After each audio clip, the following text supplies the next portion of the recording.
નમસ્કાર, હું છું પાયલ ભટ્ટ. આપ જોઈ રહ્યા છો DNTV ન્યૂઝ. તો સમાચારની શરૂઆત કરીએ સૌપ્રથમ હેડલાઇન્સથી.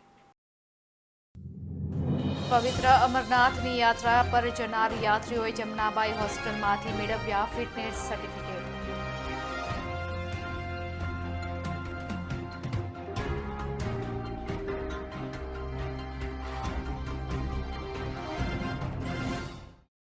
ગોરવા વિસ્તારમાં આવેલ બાળ ઈસુ દેવાલયમાંથી સોનાની ચેનની ચોરી કરતા તસ્કરો સીસીટીવી કેમેરામાં કેદ.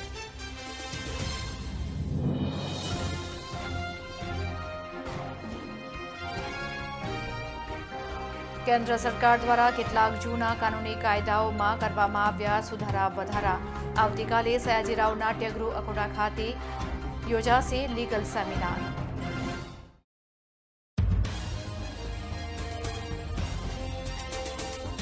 હવે જોઈએ સમાચાર વિગતવાર.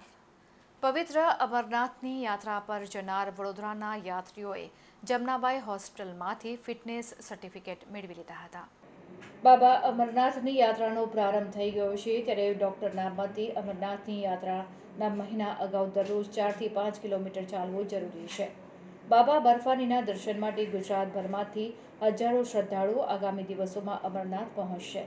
અમરનાથ યાત્રાએ જતા અગાઉ શ્રદ્ધાળુઓ માટે ફિટનેસ સર્ટિફિકેટ મેળવવું ફરજિયાત છે. અમદાવાદની સિવિલ હોસ્પિટલમાંથી 900થી વધુ શ્રદ્ધાળુઓને ફિટનેસ સર્ટિફિકેટ અપાયા છે. અમરનાથ યાત્રા માટે ગુજરાતમાંથી 99થી વધુ હોસ્પિટલ, મેડિકલ કોલેજ પાસે શ્રદ્ધાળુઓને હેલ્થ સર્ટિફિકેટ આપવાની સત્તા છે, જેમાં અમદાવાદની અસારવા અને સોલા એમ બંને સિવિલ હોસ્પિટલનો સમાવેશ થાય છે. ફિટનેસ સર્ટી આપતા મેડિકલ ઓફિસર દ્વારા યાત્રીનું બ્લડ પ્રેશર, કાર્ડિયો સહિત વિવિધ પ્રકારના ટેસ્ટ કરીને તેઓ અમરનાથ યાત્રા માટે ફિટ છે કે કેમ તે ચકાસવામાં આવે છે. આ પૈકી ફિટનેસ સર્ટિફિકેટ રદ થવાનું પ્રમાણપત્ર અંદાજે 2 થી 3% જ હોય છે.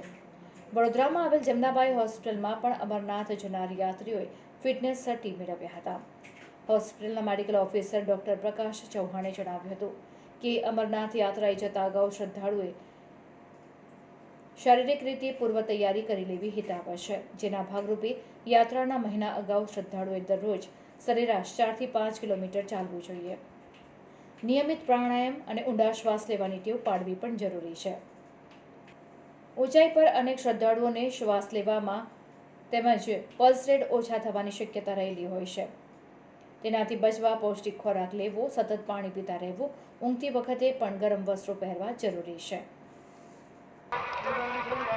અત્યારે અમરનાથ યાત્રીમાં પુરુષો, સ્ત્રીઓ અમરનાથ સાઇનબોર્ડે નક્કી કરેલું છે કે 13 વર્ષથી નાના બાળકોને પરવાનગી નથી આપતા અને 70 વર્ષથી ઉપરના વયોવૃદ્ધને પરવાનગી નથી આપતા. પણ એ પણ છતાં બી પુરુષો અને સ્ત્રીઓ જે યાત્રાએ જાય છે એ લોકોએ યાત્રા જતાં પહેલાં ત્યાંથી સાઇનબોર્ડની સૂચના પ્રમાણે 1 મહિના પહેલાં રોજનું 5 કિલોમીટરનું ચાલવાનું જોગિંગ કરવાનું સૂચના આપવામાં આવે છે કે જેથી એ લોકોને કંઈ તકલીફ થવાની હોય તો તાત્કાલિક થાય ને એની ટ્રીટમેન્ટ થાય.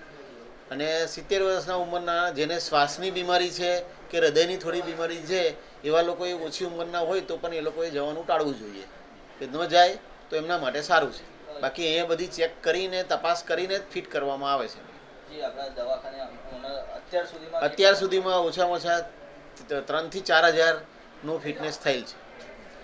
મહિલાઓ માટે શું સંદેશો? મહિલાઓને શું કહેશો? મહિલાઓને પુરુષો માટે સરખું જ હોય છે. હેલ્થ બધાની હરખી જ હોય છે. પણ મહિલાઓ અને પુરુષો, મહિલાઓ મોટે ભાગે વોકિંગમાં જતા હોતા નથી, પણ જ્યારે અમરનાથ જવાનું થાય તો એ લોકોએ મહિના પહેલાં ચાલવાનું શરૂ કરી દેવું ભાઈ, રોજના 5 કિલોમીટર. એટલે કે ત્યાં ક્લાઇમ્બિંગ ચડવાનું છે ઉપર, એટલે ત્યાંથી થાકી ન જવાય કે શ્વાસ ન ચડે. ચાલવાની પ્રેક્ટિસ કરવી જોઈએ. જેનું લોહી ઓછું હોય એ લોકોએ જવાનું ટાળવું જોઈએ અથવા એની મહિના પહેલાં દવા લઈને સારા થઈને જવું જોઈએ. હું doctor Prakash Chauhan, medical officer, Jamnabai hospital. Vadodara શહેરના ગોરવા વિસ્તારમાં આવેલ બાળ ઈસુ દેવાલયમાં ચોરીની ઘટના સામે આવી છે. ગોરવા વિસ્તારમાં આવેલ બાળ ઈસુ દેવાલયમાંથી પ્રભુ ઈસુને પહેરાવેલ સોનાની ચેન ચોરી કરીને તસ્કરો ફરાર થઈ ગયા હતા. દેવાલયમાંથી ભગવાન ઈસુની મૂર્તિ અને તેના ઉપર રહેલી સોનાની ચેન ચોરીને અજાણ્યા ચોરો ફરાર થઈ ગયા છે. ત્યારે આ ચોરીની સમગ્ર ઘટના નજીકમાં લગાડવામાં આવેલ સીસીટીવી કેમેરામાં કેદ થઈ છે.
જિજ્ઞેશભાઈ આ કઈ દેવાલય આવેલું છે અને શું બનાવ શું બનેલો?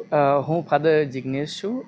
બાળીસ વિદ્યાલય મધુનગર બ્રિજની બાજુમાં આવેલું છે અને મધ્યરાત્રિએ 1:15 વાગ્યાની આસપાસ એક ભાઈ જેમણે સીસીટીવી કેમેરાની અંદર અમે જોયું કે 35-40 વર્ષની વયના લાગે છે, જે ચોર છે, દિવાલ કૂદીને ચર્ચની અંદર આવ્યા અને ચર્ચની જાળી ખોલીને જે ચર્ચની ઓફિસ છે જે લોક મારેલી છે અને પણ એ દરવાજાની અંદર ગ્લાસ પણ લાગેલો છે, એટલે બહારથી પથ્થર લાવીને એ ગ્લાસ તોડીને ચર્ચની ઓફિસમાં અંદર ગયા, બધું ફેંદ્યું, બધું તોડ્યું અને ત્યારબાદ ચર્ચની સેક્રેસ્ટી જે છે એ ખોલીને અંદર ચર્ચની અંદર પ્રવેશ કરી અને જ્યાં બાળીસુની મૂર્તિ છે એ મૂર્તિ એક નાના મંદિર જેવું બનાવેલું છે એની અંદર રાખેલી છે, જેની અંદર લોક મારેલું હતું અને એની ઉપર પણ ગ્લાસ હતો.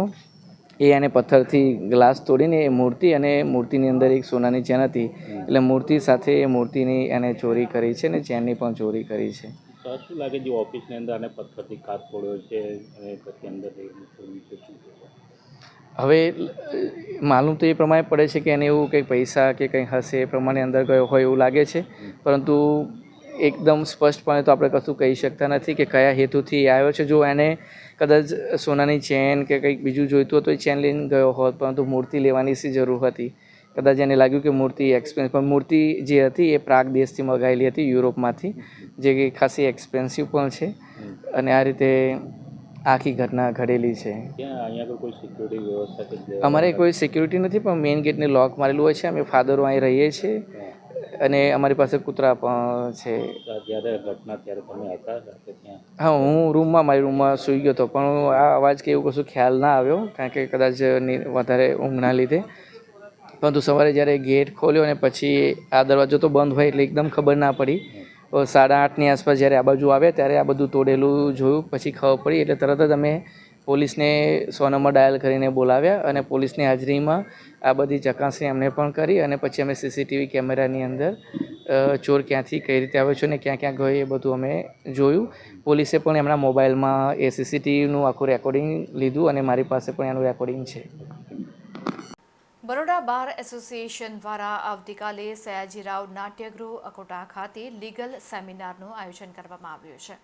કેન્દ્ર સરકાર દ્વારા કેટલાક જૂના કાનૂની કાયદાઓમાં સુધારા વધારા કરવામાં આવ્યા છે. આ સુધારાવાળા નવીન કાયદાઓનો આગામી 1 જૂનના રોજથી અમલ કરવામાં આવશે. આ સુધારાવાળા કાયદાઓ અંગે લોકોમાં સમજ કેળવાય અને તે અંગે વિસ્તૃત માહિતી મળી રહે તે માટે બરોડા બાર એસોસિએશન દ્વારા શહેરના અકોટા સ્થિત સર સયાજીરાવ નાટ્યગૃહ ખાતે 1 દિવસીય લીગલ સેમિનારનું આયોજન કરવામાં આવ્યું છે, જેમાં વડોદરાના નામાંકિત વકીલો તેમજ કાયદાના તજજ્ઞો દ્વારા સુધારા કરવામાં આવેલા નવીન કાયદાઓ વિશે જાણકારી આપવામાં આવશે, જેથી લોકોમાં સુધારા કરાયેલ નવીન કાયદાઓનું જ્ઞાન મળી રહેશે. આ સેમિનારમાં વડોદરા શહેર પોલીસ વિભાગના પોલીસ અધિકારીઓ સહિત પોલીસ કર્મચારીઓ પણ ઉપસ્થિત રહેશે.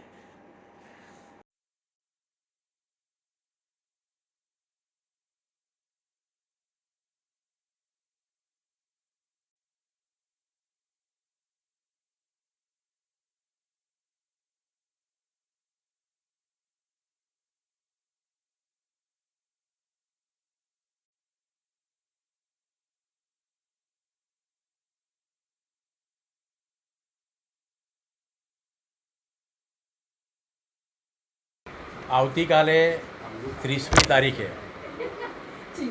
સર સયાજીરાવ ગૃહ જે અકોટામાં આવેલું છે ત્યાં સવારે 7 વાગ્યાથી 12:30 સુધીને અમારો આ લીગલ સેમિનાર શરૂ ચાલશે.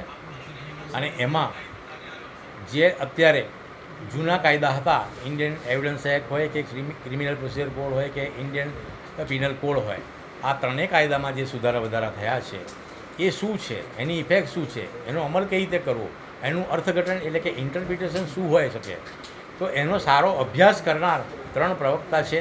અને એમાં ક્રિમિનલ સાઇડે જે પ્રેક્ટિસ કરનાર વકીલો છે એમાં સિનિયર એડવોકેટ શ્રી શૈલેષભાઈ પટેલ છે, બીજા ઇન્ડિયન એવિડન્સ એક્ટ માટે સિનિયર એડવોકેટ અજયભાઈ જોશી અને ક્રિમિનલ પ્રોસિજર કોડ માટે હનીફભાઈ શેખ છે. આ 3 પ્રવક્તાઓ આ નવા બદલાયેલા કાયદા વિશે કાલે માર્ગદર્શન આપશે.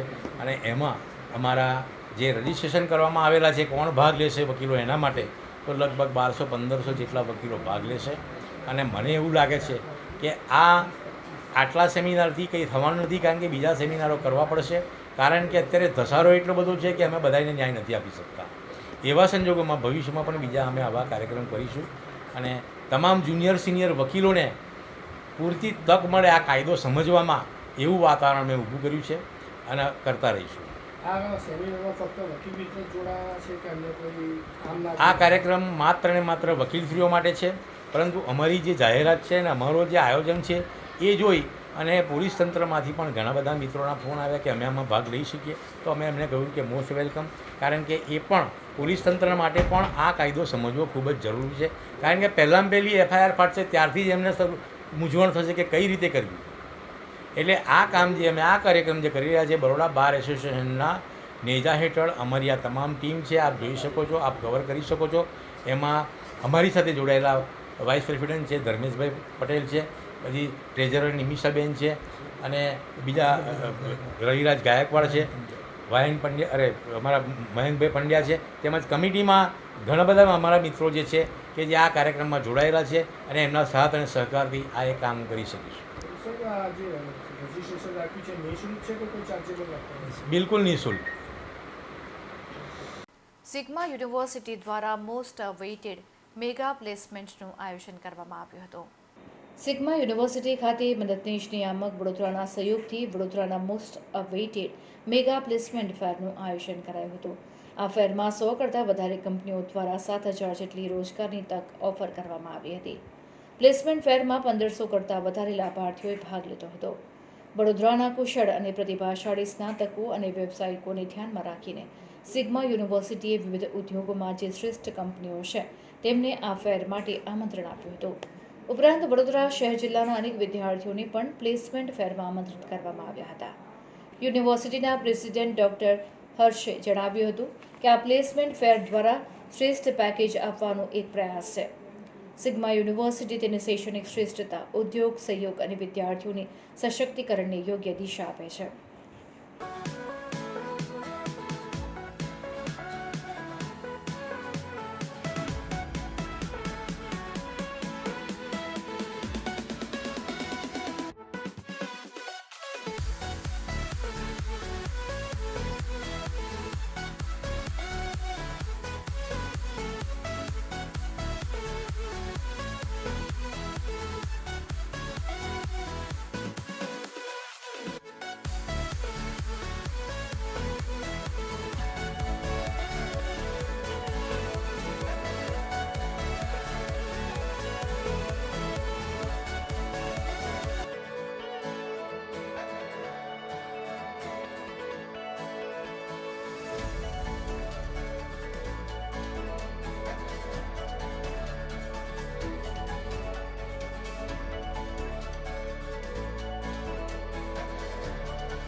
નિયામક રોજગારની કચેરી વડોદરા યુનિવર્સિટી એમ્પ્લોયમેન્ટ બ્યુરો અને સિગ્મા યુનિવર્સિટીના જોઈન્ટલી આજે એક મેગા જોબ ફેરનું આયોજન આપણે કરવામાં આવ્યું છે.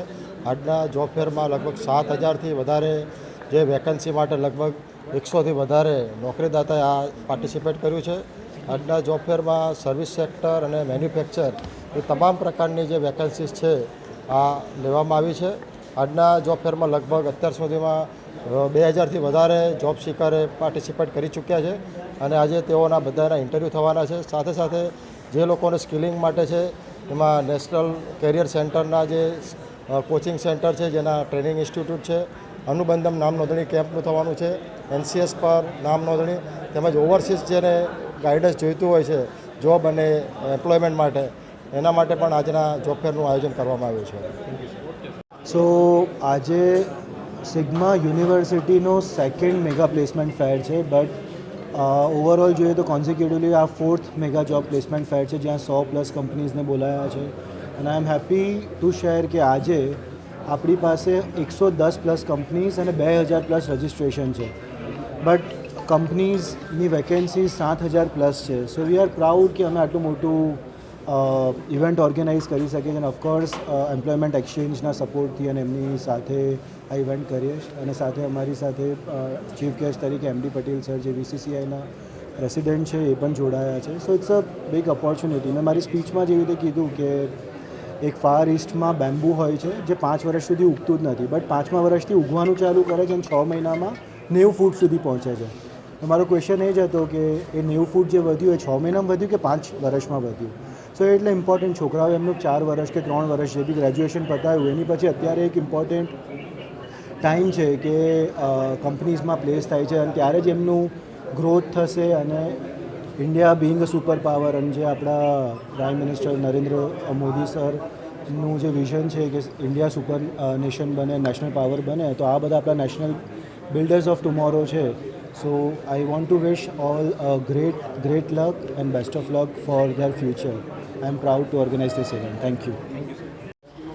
મારું નામ અનિશા ગુપ્તા છે અને મેં સિગ્માની સ્ટુડન્ટ છું, BBA સ્ટુડન્ટ છું અને મેં સિગ્માની બહુ આભારી છું કે અમને આ ઓપોર્ચ્યુનિટી આપ્યું છે અને સિગ્મામાં આ મેગા ફેર થાય છે જેમાં વેલ નોન કંપનીઝ આવે છે, ઇન્ડસ્ટ્રીઝ આવે છે પ્લેસમેન્ટ માટે સ્ટુડન્ટ્સના અને મેં સિગ્માની બહુ આભારી છું કે મને આ ઓપોર્ચ્યુનિટી મળી છે આ વખતે ઇન્ટરવ્યૂમાં બેસવા માટે અને મેં સિગ્માની બહુ આભારી રહીશ કે મને અહીંયા બધું પ્રોવાઈડ કર્યું છે તો મેં અહીંયા વેલ નોન કંપનીઝમાં ઇન્ટરવ્યૂ આપું, મને પ્લેસમેન્ટ મળે.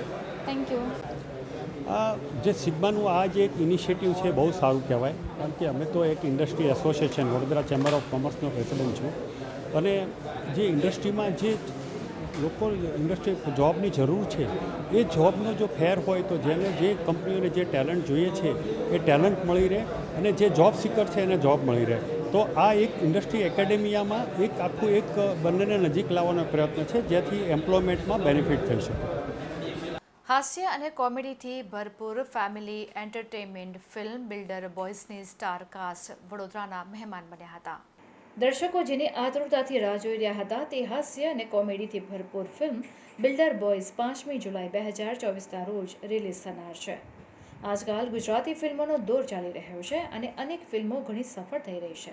તેમાં અન્ય એક ફિલ્મનો સમાવેશ થવા જઈ રહ્યો છે જેનું ટ્રેલર તાજેતરમાં જ રિલીઝ કરવામાં આવ્યું. કોમેડી ફિલ્મો હંમેશાથી દર્શકોને આકર્ષતી આવી છે. ફેમિલી સાથે બેસીને આનંદ માણી શકાય તેવી સરસ મજાની આ ફિલ્મમાં ભરપૂર કોમેડી અને મનોરંજન છે. ચાણક્ય પટેલ દ્વારા લિખિત અને ડિરેક્ટર કરવામાં આવેલી આ ફિલ્મ વ્હાઇટ એલિફન્ટ ફિલ્મ્સ અને 9 મ્યુઝિક ક્રિએશન્સના બેનર હેઠળ સેતુ કુશાલ પટેલ અને નેહા રાજોરો દ્વારા પ્રોડ્યુસ કરવામાં આવી છે. ફિલ્મની સ્ટાર કાસ્ટની વાત કરીએ તો રોનક કામદાર અને શિવમ પારેખની મજેદાર જોડી લીડ રોલમાં જોવા મળશે અને તેમની સાથે સુંદર અભિનેત્રી ઈશા કંસારા પણ 4 ચાંદ ઉમેરી રહી છે. ફિલ્મના પ્રમોશન અર્થે અભિનેતા શિવમ પારેખ અને અભિનેત્રી ઈશા કંસારા વડોદરાની મુલાકાતે આવ્યા હતા અને વડોદરામાં ઘણા સ્થળો અને કોલેજોની મુલાકાત લીધી હતી. રોનક, શિવમ અને ઈશા સિવાય ભાવિ નિજાની, પ્રિમલ યાજ્ઞિક, કલ્પના ગજદેકર, શેખર શુક્લ, હરીશ ડગિયા, કુલદીપ શુક્લ, હેમિન ત્રિવેદી, પ્રેમલ યાજ્ઞિક, હેમિન ત્રિવેદી, સુનિલ વાઘેલા, મમતા ભાવસાર જેવા પ્રતિભાશાળી કલાકારો પણ મહત્વની ભૂમિકામાં નજરે પડશે. તેમણે પોતાની ફિલ્મ અંગે ચર્ચા કરી હતી. આ ફિલ્મમાં બિલ્ડર બોયઝની દુનિયા વિશે બતાવવામાં આવ્યું છે. ફિલ્મમાં રોનક કામદાર વિરાજ દલાલ નામના બ્રોકરની ભૂમિકામાં અને શિવમ પારેખ ચિન્મય મિસ્ત્રી નામના સિવિલ એન્જિનિયરની ભૂમિકામાં છે. ફિલ્મમાં દરેકના અનોખા પાત્ર અને બિલ્ડર બોયઝના બિલ્ડિંગ રીડેવલપમેન્ટની યોજનાઓ સામે કેવા પ્રકારનો વિરોધ કરે છે અને તેને કારણે કેવી મુશ્કેલીઓ સામે આવે છે તે બાબત આ ફિલ્મમાં જોવા મળશે. ફિલ્મ કોમેડીથી ભરપૂર હશે તે દર્શકોને હસાવવાની સાથે ભરપૂર મનોરંજન પૂરું પાડશે. આ ફિલ્મ થકી લોકોમાં ફિલ્મ જોવાની ઉત્સુકતા વધી છે. ફિલ્મના સંગીતની વાત કરીએ તો નિરેન ભટ્ટ દ્વારા આ ફિલ્મના ગીતો લખવામાં આવ્યા છે. મ્યુઝિક સિદ્ધાર્થ ભાવસાર દ્વારા આપવામાં આવ્યું છે. આમ આ ફિલ્મ એક સંપૂર્ણ ફેમિલી એન્ટરટેનમેન્ટ સાબિત થશે તે તો નક્કી છે. તો દર્શકો 5 જુલાઈ 2024 આવી રહી છે બિલ્ડર બોયઝ, નિહાળવાનું ચૂકતા નહીં.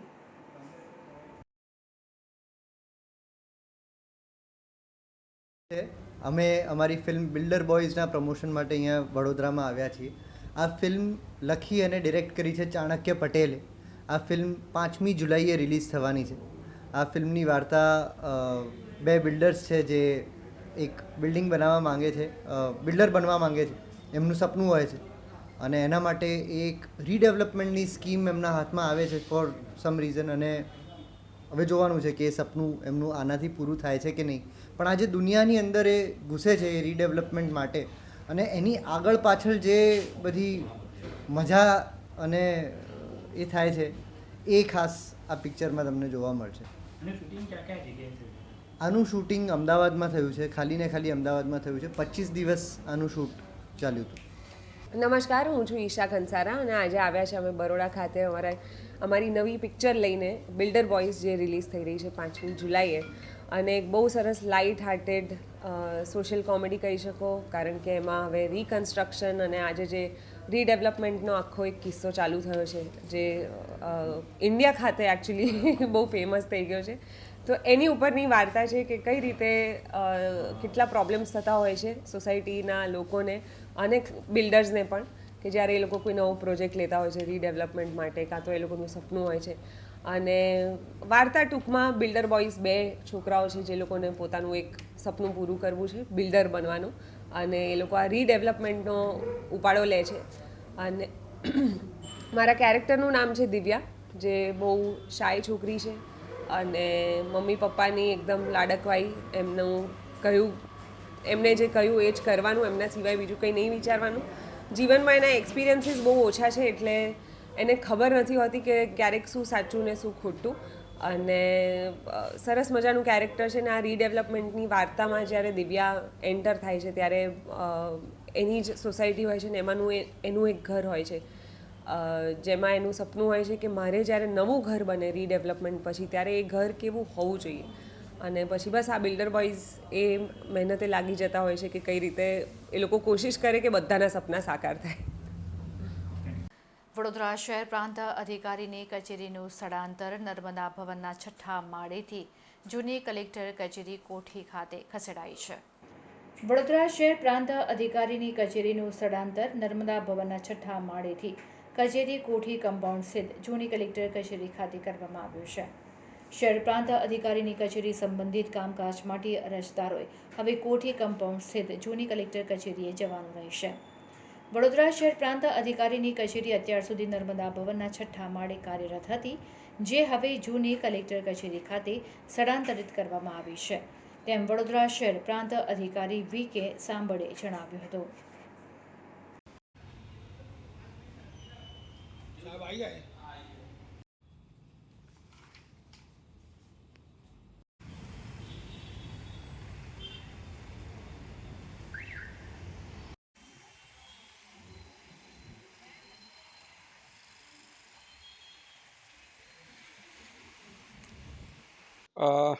અત્રે જે જૂની કલેક્ટર કચેરીનું દિવાળીપુરા ખાતે નવી કલેક્ટર કચેરી નિર્માણ થતાં અત્રેની જે ચેમ્બરો છે એ પ્રાંત વડોદરા શહેરને ફાળવણી કરવામાં આવેલ હતી. તેના અનુસંધાને ઇલેક્શનની કામગીરી પૂર્ણ થતાં ત્યાં નર્મદા ભવન ખાતે 6થા માળ ખાતે વડોદરા શહેર પ્રાંતની કચેરી આજ રોજ અત્રે અહીંયા શિફ્ટિંગ કરેલું છે. આથી તમામ શહેરીજનો કે જે પ્રાંત સિટી વડોદરા શહેરની સાથે કોઈ પણ અરજીઓ સાથે સંકળાયેલા છે, અવારનવાર કામે આવતા હોય છે, તે તમામને આ જાણવા જોગ છે કે આજ પછી પ્રાંત વડોદરા શહેરની સિટીની કચેરી નર્મદા ભવન 6થા માળેથી અત્રે કોઠી કચેરી બિલ્ડિંગ ખાતે શિફ્ટ કરવામાં આવેલ છે, જે નોંધ લેવી સર્વેએ. સયાજીગંજના ધારાસભ્યના કાર્યાલયને 1 વર્ષ પૂર્ણ થતાં શાળાના બાળકોને નોટબુકનું વિતરણ કરવામાં આવ્યું હતું. વડોદરા શહેરમાં ગોરવા વિસ્તારમાં આવેલ વીર સાવરકર સ્કૂલ ખાતે સયાજીગંજના ધારાસભ્યના નારાયણ સેવા કાર્યાલયને 1 વર્ષ પૂર્ણ થતાં નોટબુક વિતરણ કાર્યક્રમનું આયોજન કરવામાં આવ્યું હતું, જેમાં સૌપ્રથમ દીપ પ્રાગટ્ય કરી કાર્યક્રમની શરૂઆત કરવામાં આવી. ત્યારબાદ તમામ મહાનુભાવોનું સ્વાગત કરવામાં આવ્યું હતું, જેમાં ખાસ ઉપસ્થિતિમાં સાંસદ ડૉક્ટર હેમાંગ જોશી, મેયર પિંકીબેન સોની, ધારાસભ્ય યોગેશ પટેલ, કેયુર રોકડિયા તથા ભારતીય જનતા પાર્ટીના પ્રમુખ ડૉક્ટર વિજય શાહ, કાઉન્સિલર અને હોદ્દેદારો સાથે વીર સાવરકર સ્કૂલના આચાર્ય, શિક્ષકોની ઉપસ્થિતિમાં શાળાના બાળકોની નોટબુકનું વિતરણ કરવામાં આવ્યું હતું.